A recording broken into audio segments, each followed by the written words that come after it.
اطاعت وہ رحمتوں کا ذریعہ ہے. اطاعت کی وجہ سے رحمتیں آتی ہیں. دوسرا فائدہ اطاعت کا یہ ہے کہ اطاعت کی وجہ سے سیدھا راستہ ملے گا. جو اطاعت نہیں کرے گا وہ بھٹک جائے گا، اور جو اطاعت کرے گا، تابعداری کرے گا، حکم کو دیکھ دیکھ کے چلے گا، اس کو سیدھا راستہ ملے گا. وَإِن تُطِيعُوهُ تَهْتَدُوا، جو کہا وَإِن تُطِيعُوهُ تَهْتَدُوا کہ اگر تم رسول کی اطاعت کرو گے تو رسول والا راستہ پاؤ گے. تو یہ سب دستور اور اصول بتائے گئے ہیں زندگیوں میں، تاکہ زندگیاں جو ہے اصولوں پر آوے. ہاں، حیوانوں کی زندگی میں کوئی اصول نہیں ہے، کوئی رابطہ نہیں ہے، کوئی تعلق نہیں ہے، کچھ نہیں ہے. وہ آزاد ہے، ان کی زندگی کوئی نتیجہ بھی نہیں ہے. کیوں کہ ان کو اس کا شعور نہیں دیا گیا. ہم کو اس کا شعور دیا گیا کہ تمہاری زندگی ابش نہیں ہے، بلکہ تمہاری زندگی بہت قیمتی ہے اور یہ کسی نتیجے پر جانے والی ہے. اس لیے ہر آدمی اپنی زندگی کا نتیجہ سامنے رکھے کہ میری زندگی کا کیا نتیجہ آئے گا. ہاں، میری زندگی کا کیا نتیجہ آئے گا. اللہ نے نتیجے کے لیے آخرت کو رکھا ہے اور زندگی کو صحیح بنانے کے لیے دنیا کو رکھا ہے کہ دنیا میں زندگیاں صحیح بنانے کی ہدایتیں آئے گی کہ اس طرح زندگی صحیح بنے گی، زندگی اس طرح صحیح بنے گی، اور آخرت میں اس کا نتیجہ ہے. اس لیے دنیا میں دعوت ہے، دنیا میں ہدایت ہے، دنیا میں محنت ہے کہ دنیا میں اللہ کی طرف دعوت دی جائے گی کہ اللہ کی طرف آؤ، اللہ کی طرف آؤ. دو راستے ہیں، ایک راستہ ہوا کا ہے، ایک راستہ خدا کا ہے. ایک راستہ ہوا کا، ایک راستہ خدا کا. ہوا کہتے ہیں انسان کے نفس کی خواہشات کو. ہاں، اندر ایک طاقت رکھی گئی ہے انسانوں میں، وہ طاقت ہمیشہ غیر خدا کی طرف لے جاوے، وہ طاقت غیر خدا کی طرف لے جاوے. ہاں، وہ طاقت نفس کی طاقت کہلاتی ہے، اسے خواہشات کہتے ہیں، اس کو ہوا، خواہشات. تو ایک مادہ انسانوں میں خواہشات کا رکھا ہے، اور خواہشات کا اندر سمندر ہے، معمولی نہیں ہے. سمندر اتنی خواہشیں بھری ہوئی ہے کہ ساری دنیا اس کو خواہشات میں مل جائے تو حضور فرماتے ہیں وہ اور مانگے کہ اور لاؤ اور لاؤ. ایسی خواہشات اندر رکھی گئی ہے. اور دوسری طاقت، یہ دوسری طاقت ہدایت کی طاقت رکھی گئی ہے. ہدایت کی طاقت کہ وہ خواہشات کے مقابلے میں حق پر اور ہدایت پر چلے، یہ طاقت بھی رکھی گئی ہے. جانور میں صرف خواہشات کی طاقت ہے، فرشتوں میں صرف ہدایت کی طاقت ہے، ان میں خواہشات نہیں ہے. جی ہاں، لا یعصون اللہ ما امرهم ویفعلون ما یؤمرون. فرشتوں کی صفت بتائی کہ فرشتے اللہ کی نافرمانی نہیں کرتے، وہ نافرمانی کر بھی نہیں سکتے. ہاں، ان کو اللہ نے ایسا پیدا کیا، نورانی ہے وہ، اور وہ ہمیشہ اللہ کی اطاعت و تابعداری میں رہتے ہیں، ہمیشہ اللہ کے ذکر تسبیح میں رہتے ہیں. اور حیوان ہمیشہ خواہشات میں ہوتا ہے. یہ بیچ کا آدم کی اولاد انسان، ان میں اللہ نے خواہشات کا مادہ بھی رکھا ہے اور ان میں اطاعت اور تابعداری کی بھی طاقت رکھی ہے. اس لیے ان کو دعوت دی گئی ہے کہ اپنے خواہشات میں سے نکل کر اطاعت پر آؤ. ہاں، خروج اللہ کے راستے میں نکلنا. حیات الصحابہ پڑھو گے، کون پڑھتا ہے؟ کوئی نہیں پڑھتے. حیات الصحابہ میں مستقل ایک باب ہے کہ صحابہ کرام کس طرح اپنی خواہشات میں سے نکل کر حکموں پر آئے.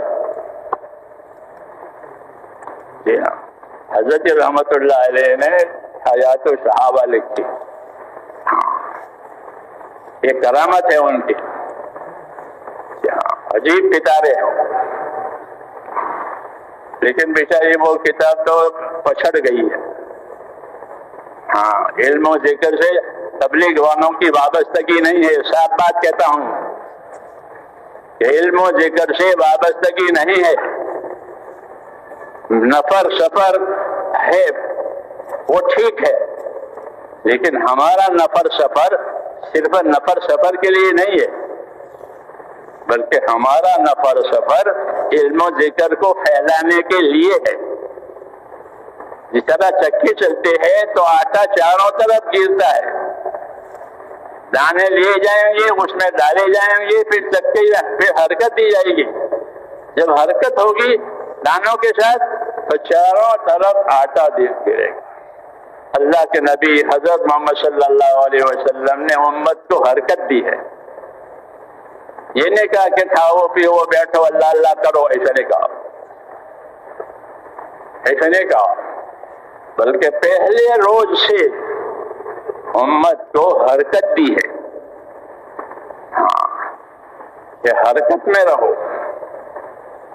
حرکت میں کیوں ہے کہ یہ بہترین امت ہے. کنتم خیر امت، کہ تم بہترین امت ہو. جب بہترین چیز حرکت میں آئے گی تو بہتری پھیلے گی. کوئی بدبودار چیز حرکت میں آئے گی تو بدبو پھیلے گی. کہ تم بہترین امت ہو، اللہ کے حکموں کے امانت دار ہو، اللہ کے پر ایماندار ہو، رسول کے تابع دار ہو. اس لیے تم کو حرکت دی گئی ہے تاکہ تمہاری ذریعے سے رسول کی تابع داری کا سبق اب بھی لوگ سیکھیں، اللہ کے حکموں کی پابندی کا سبق بھی سیکھیں، اور زندگی کی کیا ذمہ داریاں ہیں وہ بھی سیکھیں. بہتری کے یہ وجوہات ہیں. تو ہماری اصل امام غزالی فرماتے ہیں کہ ہمارے دین میں ایمان اور علم یہ اصل ہے. ایمان کہ اللہ نے ہم کو ایمان دیا، لا الہ الا اللہ محمد رسول اللہ، ایمان نصیب فرمایا. پھر ایمان کے کیا تقاضے ہیں، ایمان آپ سے کیا چاہتا ہے. تو ایمان جب آئے گا تو اللہ کی اطاعت چاہے گا، کہ ایمان کا تقاضا اطاعت ہے. ایمان کا کیا تقاضا ہے کہ ایمان کا تقاضا اطاعت ہے، کہ اللہ کی بات مان کر کے زندگی گزارو، اور جو نافرمانی والی لائن ہے اس سے ہٹے کٹے رہو. اس کو اطاعت کہتے ہیں. جب اللہ پر ایمان لائے تو ایمان کا تقاضا ہوتا ہے کہ زندگی اطاعت والی بنے. وما ارسلنا من رسول الا لیطاع باذن اللہ، کہ رسولوں کی بعثت اور رسولوں کی دنیا میں آنا، ان کی دعوت، کہ ان کی دعوت اسی ایک کام کے لیے ہے کہ زندگیاں اطاعت پر آ جائے، کہ زندگی کی آزادی ختم ہو جائے، نفس پرستی ختم ہو جائے. وہ کیسی زندگی گزارے کہ ایمان والی زندگی گزارے، اطاعت والی زندگی گزارے. یہ ایمان اور اطاعت تو اللہ کے لیے، اللہ کے مخلوق کے ساتھ کیسی زندگی گزارے، اللہ کے مخلوق کے ساتھ کیسی زندگی گزارے، کہ اللہ کے مخلوق کے ساتھ انصاف اور احسان کی زندگی گزارے. کہ اللہ کے مخلوق کے ساتھ کیا معاملہ کرو گے، کہ اللہ کے مخلوق کے ساتھ احسان اور انصاف کا معاملہ کریں گے. ہاں، اپنی زندگی کے ساتھ کیا معاملہ کرو گے، کہ اپنی زندگی تقوی پر گزاریں گے. ہاں، اس لیے کہ ہر انسان کے وجود میں اللہ نے تقوی رکھا ہے.